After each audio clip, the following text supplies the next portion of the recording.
set, go. And we are live. We've got a few good topics tonight. Google unveiled the Pixel 4a, which I'm very happy about the price point and actually kind of surprised. We'll go over why that is. It's a good surprise, though. It's a really good surprise. Yeah. We've got a $50 do-it-all USB hub, which you may be able to afford if you buy the Pixel 4a. And we can kind of talk about maybe would we use a laptop as a main computer instead of a desktop? I don't know. No. Microsoft confirmed that Halo Infinite multiplayer will be free to play, which has advantages and disadvantages.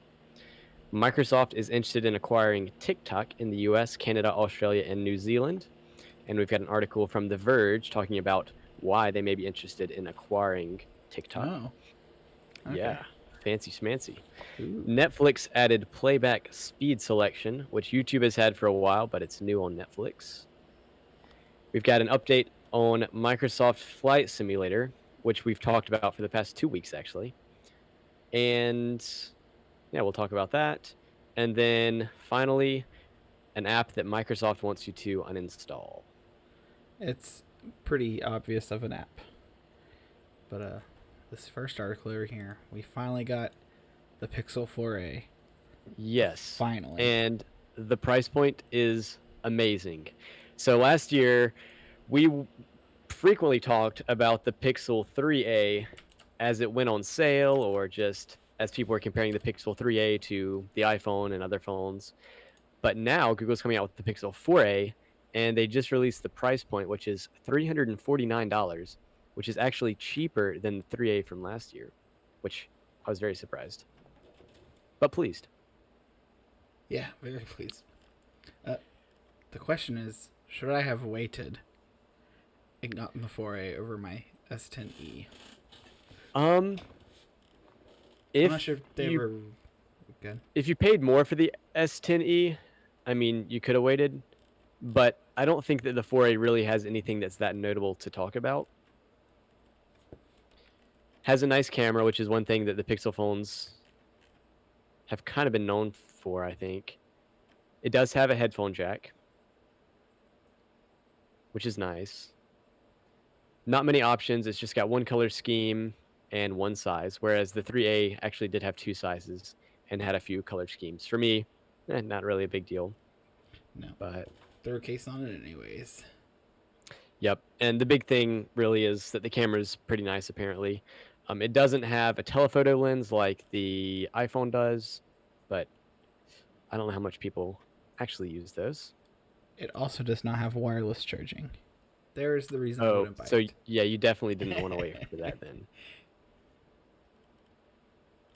But yeah, I was surprised. I thought I misread the price when I first saw it. Yeah, no, it's because I did not expect it to be cheaper than the 3a. Yeah, that's $350 rather than a $450. Yeah. I wonder what the 3a costs now, actually. It's probably like $250 or so. It's getting really cheap, right? It's.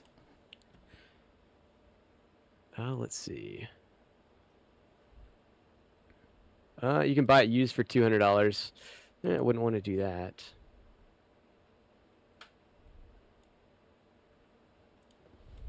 It's funny, it doesn't immediately come up on Amazon.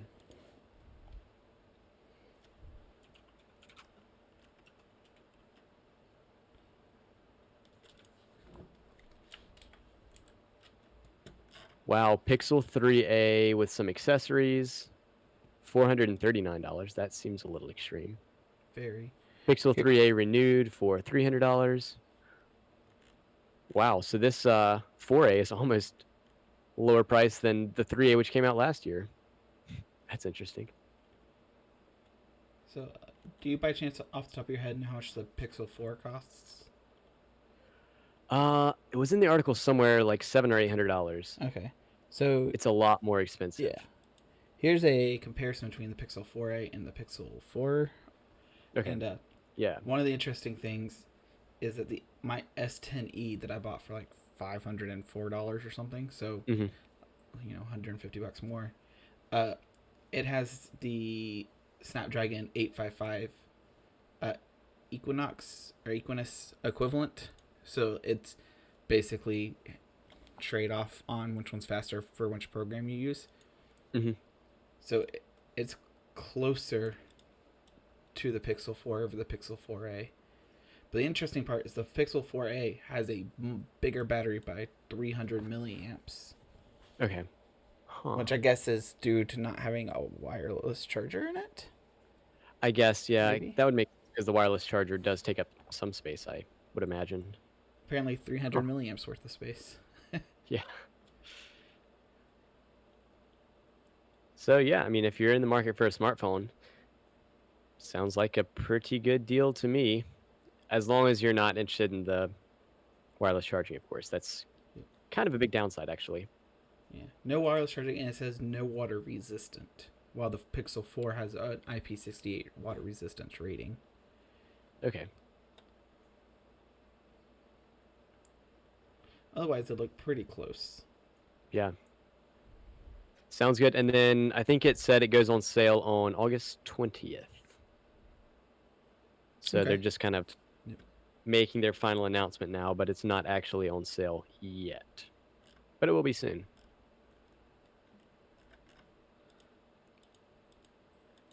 Then we've got a $50 12-in-1 USB-C hub for your PC. And this bad boy has everything. Huge.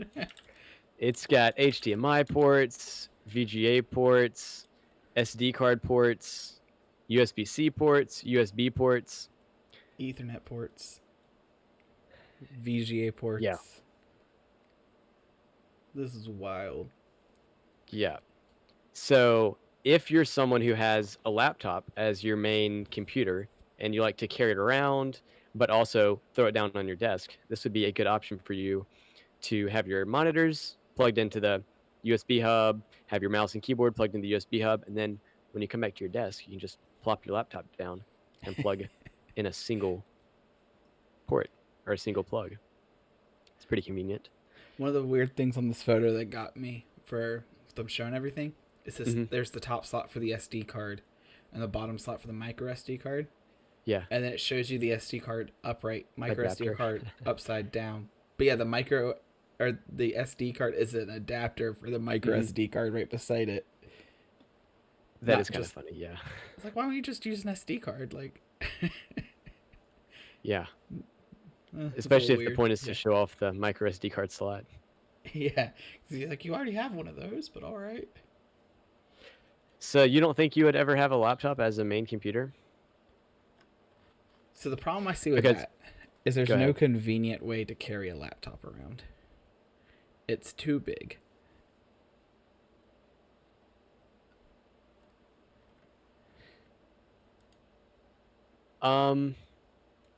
I would kind of disagree with that.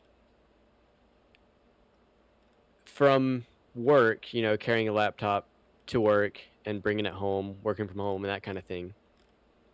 Yeah. I didn't really have a problem carrying a 15-inch. I think we had 15-inch laptops, yeah. So it was convenient in that aspect. A laptop's definitely more convenient to carry around than a desktop. Definitely. But we had talked about it before. A smartphone is even more convenient. I would much rather just carry around a smartphone that I could plug in to a desktop. Ooh, that's a good point. And actually, the interesting thing here is you could. I believe that this 12-in-1 USB hub is actually USB-C, which means you probably could plug your phone in there. And I've used a phone with a mouse and keyboard before. It's not great. I've never plugged in a monitor or anything to my phone. But that would be pretty cool if you could just carry around your smartphone and use that at your desk. That would be much easier to carry around than a laptop. Not going to argue with you there. But yeah, it's like I don't carry a laptop with me almost anywhere except for when I know I need to have my laptop. So I would rather much just have it be able to use my phone. But then at that point, like instead of carrying my phone, I'd rather just almost have a virtual machine. So I could just log into the computer from anywhere. True. Yeah. Maybe with virtual reality, that'll be possible. You can have a virtual reality Virtual machine. desktop. Virtual reality. You can access your desktop through virtual reality connected to your phone. You can just be on an airplane with your phone and your virtual reality headset on, just like you're at home. Plug a mouse and keyboard in, be good to go. Now, one thing that this could be useful for is like one of those little Intel Nooks, the little tiny computers. Mm-hmm. That would be cool. But then, I mean... Yeah, and you could have like multiple setups, maybe. One in Yeah. your office and one down in your living room or something. And just carry actual computer itself around. But yeah, no. Laptops are too big to fit in my pocket, which makes them too big to be carryable. Yeah, that's definitely true. So you have really...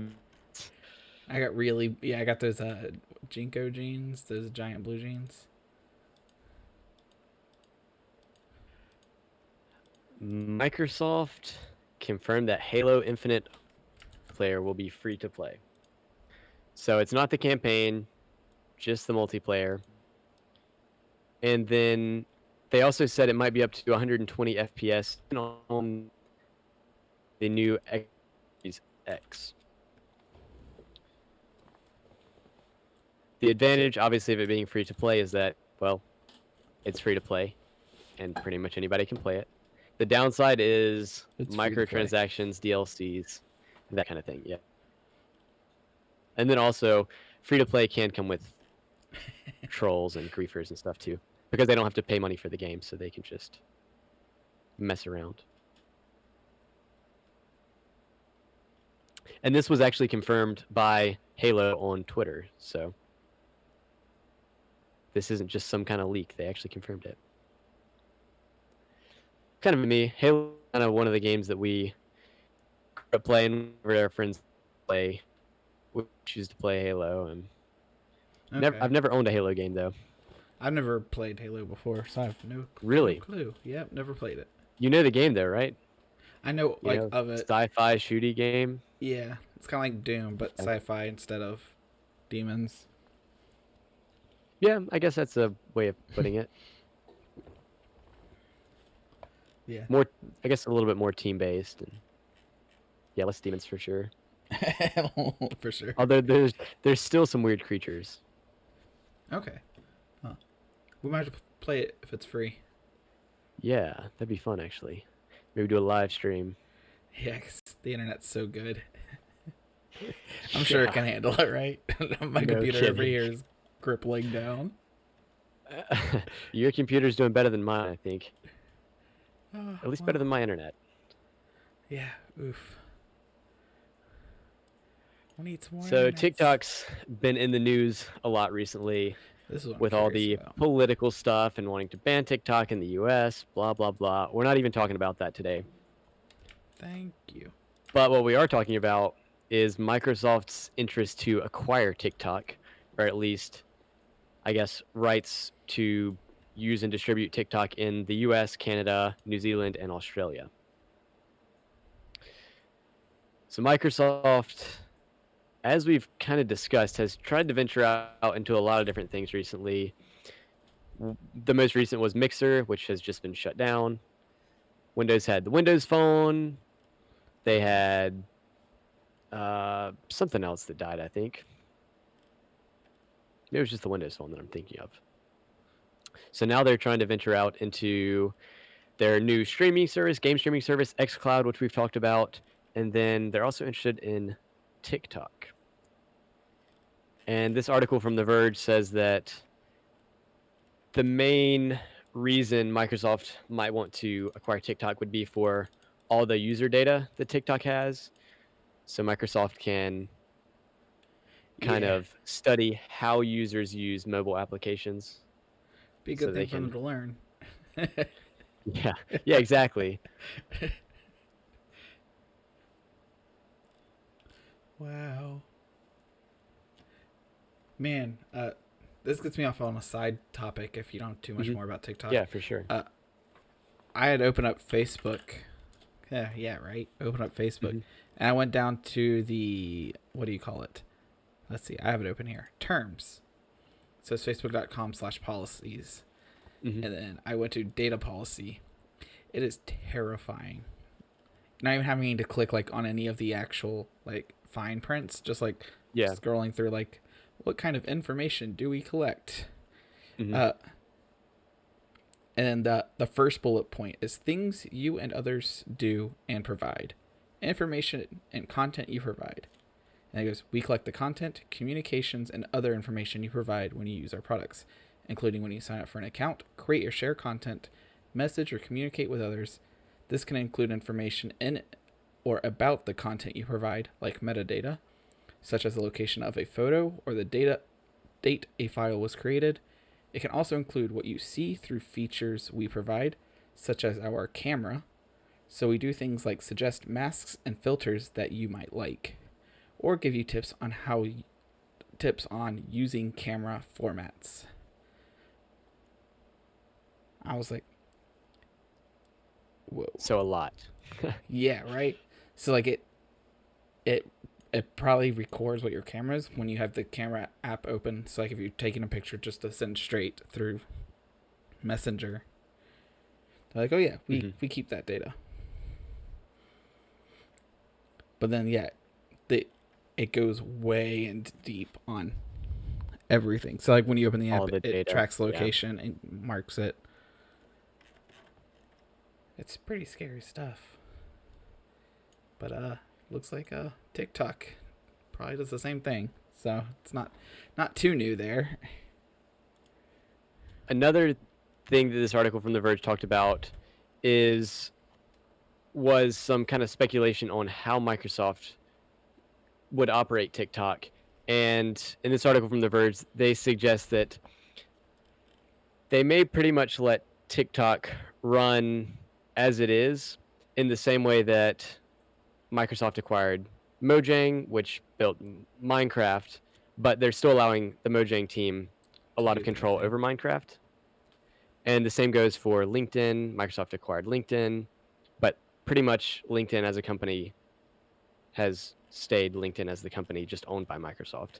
And also GitHub, as opposed to something like Skype, which Microsoft acquired Skype, and Microsoft has a lot of, I guess, say and is very integrated with Skype.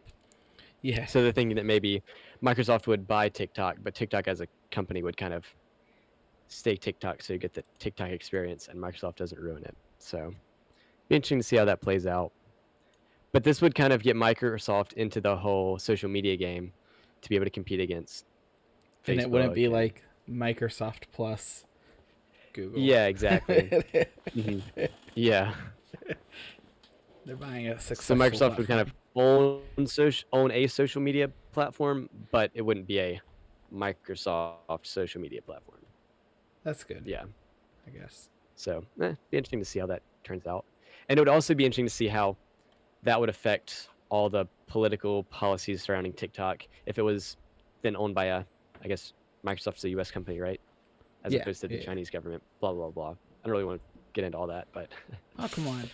Tell us how you feel. No. Speaking about how you feel, this video is sponsored by Jmart Media, and I feel happy about that. And Nephew Tech. I feel even happier about that. I'm okay with that. Yeah. What? Who's it sponsored by? Jmart Media. You didn't mute me, you just hid me. I can't see you. Hey, there we go. Peekaboo. Oh man. Seeing him not being able to see things. If you try to watch Netflix faster than 24 frames per second, you won't notice a difference. You can see more things. You can only see 24 FPS. Whatever you say. Whatever I say. Netflix is letting people watch things faster or slower with new playback speed controls. So now you can watch movies, TV shows, either half speed or 1.5 times faster. So YouTube, you can do 1/4 speed, or I think twice as fast. Yeah, but YouTube Netflix limited it tighter. Yeah. Yes, and yeah, YouTube does like the normal speed, or you can do 1.25, Mhm. 1.5, 1.75, 2. So it goes up by quarters. Okay. And Netflix is like you get 3 options now. Netflix it goes up by quarters as well, 0.5, Oh, okay. 0.75, 1 times, or 1.25 or 1.5. Now I So guess it's still like the same increments. It's just you can't go quite as slow or quite as fast. And the reasoning from this article is because there was some backlash from Hollywood and different movie creators saying that they didn't want Netflix to really alter what the user experience is when they're watching back their movies, because the directors are directing this movie to be played back at a specific yeah. speed. So maybe if you're fast forwarding through it, you'll miss something that's important, or I guess that's the That's argument about the from only, the yeah. Which I TV completely people. agree with. If I want to Yeah, watch a TV but show or I'm a movie, I will always watch it at the. I'll even try to mhm, find the director's cut. So instead of buying a DVD that's like the theatrical or the shorter mhm. version, or if I get the option of the longer version, I'll always get the longer one because I want as much content as I can get Yeah, about that and that's scene or very whatever. different from how you would view a how-to video. Yes. So yeah, if I watch a laptop breakdown video, I'll probably watch it Mhm. at times 2 speed till I find where I want it, and then watch it at 0.75, Yep, and then follow because you're more along. concerned about your time. Whereas if you're watching a TV show or a movie, you're probably wanting to react, and you are watching it for the entertainment, Experience. as opposed to a Yeah. how-to video. You just want to get through I'm it and know I'm what you I'm need to watching know. it for the money. Yeah.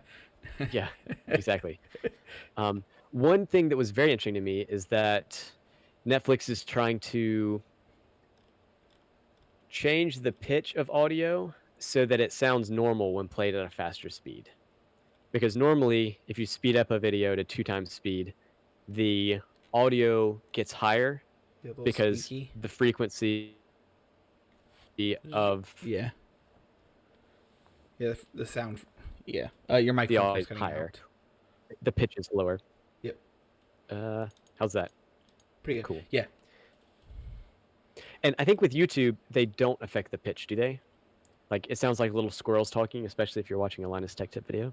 Yeah. Right. Yeah. Yeah. They do. Yeah. So yeah, they don't change any audio as far as I know. Mhm. Which I think they shouldn't change it because then that would be altering the original even more and ruining the experience even more. If someone wants to ruin the experience of speeding it up, they should also have to deal with the squeaky voice. The consequences. Yeah, right? The consequences of their actions. And then I guess one last thing about that article from The Verge, it does say that if you watch one movie at 1.25 speed and then you flip to another movie, it's going to go back to 1 time speed, just Good. kind of as a convenience thing. So you can't accidentally watch your favorite TV show and just one night of binging instead of 2 because you accidentally played it back faster. So, what happens about TV shows though if you want to watch your TV show at 1.25 and the episode ends and the next episode starts? Does it go back to That's a 1 good and you have to question. change it again? I think from the wording in the article, it seemed to me like it would be every episode, but I'm not sure. Uh, That'd be great. As if you had to change it yeah, every episode. yeah. They should also turn off the intro skipping, uh, if you have it sped up, so you can watch it at 1.25 speed. But now you just sit through a 30-second intro video every episode. It's like it takes up the same amount of time. Oh, one nice thing about this, I didn't see this the first time I read the article. So, the National Association of the Deaf and the National Federation of the Blind said, "Good job, Netflix, on doing this," because captions are slowed down and sped up to keep time with what's actually going on screen. So, for example, a Oh, deaf person could play the movie back at 0.75 speed in order to have a little more time to easier keep up read. with the captions, which is Yeah, kind of interesting. Something that I didn't even consider, but that's actually a that's kind really of good interesting. point. So I could let someone like that slide. That if they have to read captions, that Yeah. it should be slowed down a little bit so you have time to read the caption and see the scene. Because now your eyes are doing the job of two things. Hmm. And then a spokesperson of Netflix told The Verge the reason that they have have a lower range of playback speeds as opposed to YouTube is because of the concerns that Hollywood and the TV directors have had If it gets about too it, like fast. distorting the experience. Yeah. Yeah. And then the wording that they use is require members each time they watch something new versus fixing their settings based on the last speed they used. So whether something new means a new episode or a new TV show, it doesn't really specify, but it just says something new. It was something new You that have I to- doubt going in series on TV would be something new. Something new, yeah.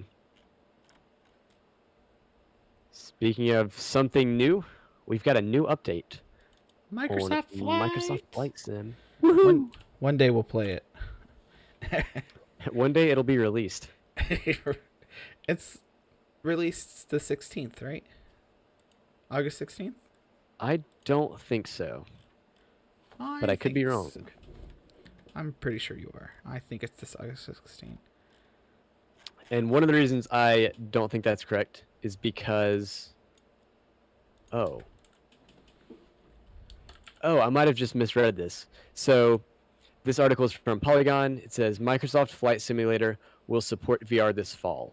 And then the subtitle is, the HP Reverb G2 will be compatible at launch, other devices to follow. I assumed that meant that Microsoft Flight Sim would support VR at Microsoft Flight Sim's launch, but this might actually mean that when the HP Reverb G2 is launched, it will be compatible with the Microsoft Flight Simulator. So it's released August 18th. Okay, cool. So you're right. And okay, cool. That's good to know. So it won't support VR when Microsoft Flight Sim is released, but when this new VR device is released, it will be supported by Microsoft Flight Simulator. And then others will The big negative of this, go ahead, sorry. Oh, no. I was just saying that they're going to start with the HP Reverb G2, and then the other VR headsets are to follow it. That's the big downside, is the HP Reverb hasn't even come out yet. Apparently the specs are pretty good, but that means that not very many people will have it. So even though VR will be supported, it's not really going to be usable by many people for a while. Which is kind of a downer. But it's weird that this little part here about the HP Reverb G2 virtual reality headset says the HP Reverb G2 will be the first VR headset compatible with Microsoft Flight Simulator. It boasts category-leading resolution with optical and audio technology developed in partnership with Valve. While Valve is releasing stuff with HTC, or it used to with the HTC. Yeah. And then now it has its own Valve Index. Valve Index, yeah. And so Valve is very heavily into VR. I didn't realize it was. And yet another helping with another company. Mm-hmm. So I guess the reason that the Reverb will be supported by itself is because of a partnership between Microsoft Flight Sim and HP. So that more people will buy the HP Reverb, which is fine and all, but it would be nice if it would actually be compatible with maybe the HTC Vive, right, which you have. Yep. So that you could play it, but you know, it's nice to see that they are wanting to go with VR, for sure. But I don't see a release date on it yet. Speaking of things you want to go with on the HP Reverb. Yeah, I don't see a release date on the article over at HP Polygon Reverb. says it's due out this fall. Okay. Hopefully soon. So fall can be kind of big, August but 19th. yeah.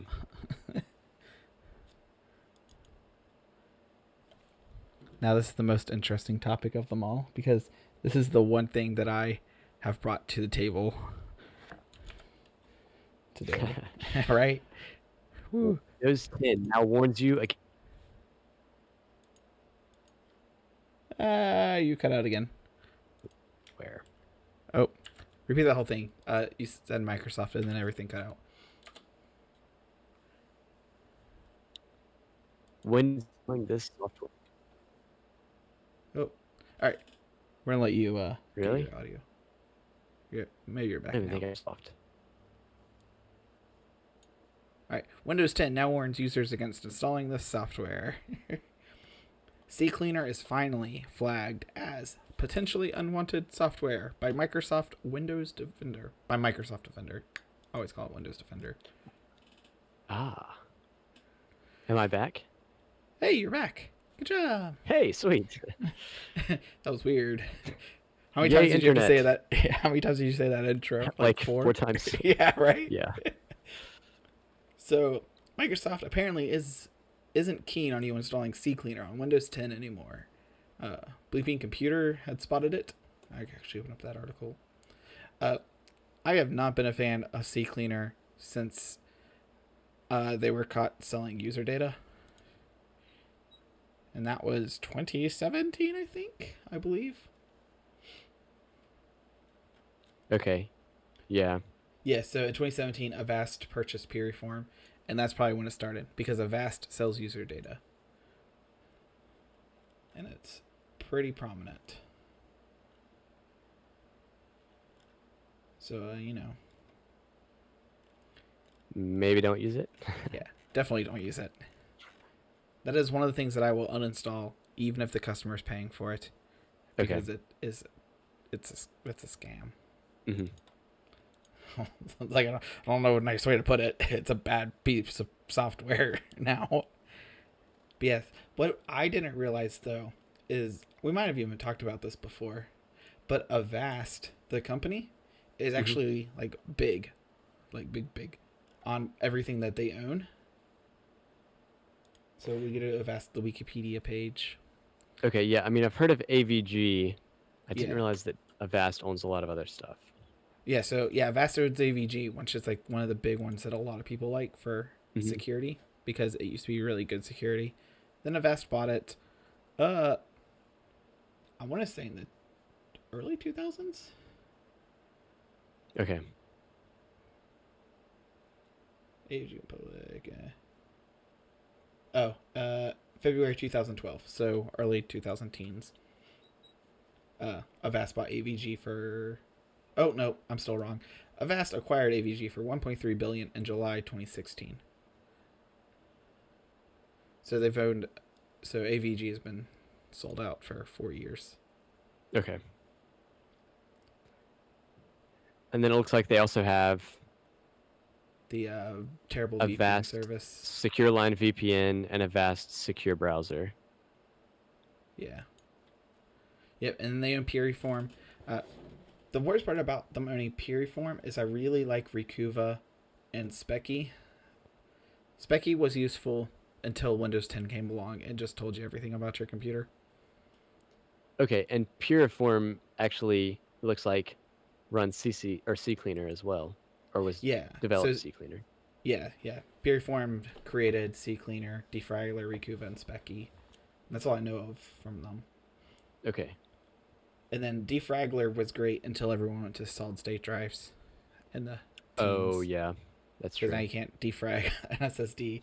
Yeah. Rikuva's pretty great, except now Windows has that built-in file deletion recovery tool, so you don't need Rikuva anymore. Specky just told you the specs of your computer, which Windows does now pretty well. Okay.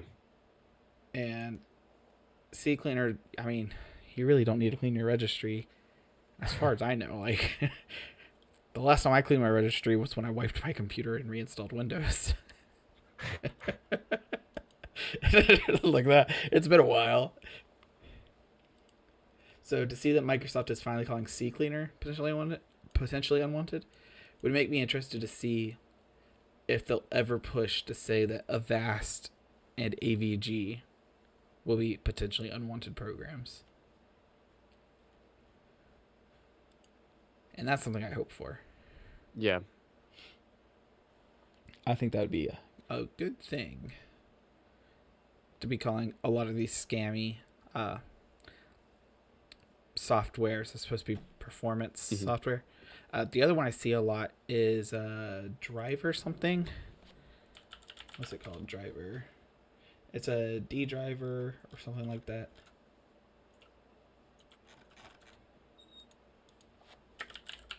It's a blue D logo.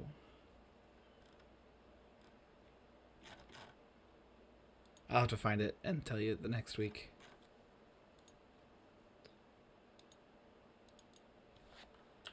Yeah, I don't see anything here. Yeah, I'm not gonna find it. But everybody has it that comes into my store pretty much. Because they're trying to speed up their computers on their own. Yeah, mostly. But yeah, I think it's just called like Driver Updater or something like that. It's something super stupid. But chances are just finish running Windows 10 updates. That tends to fix a lot of the slow problems.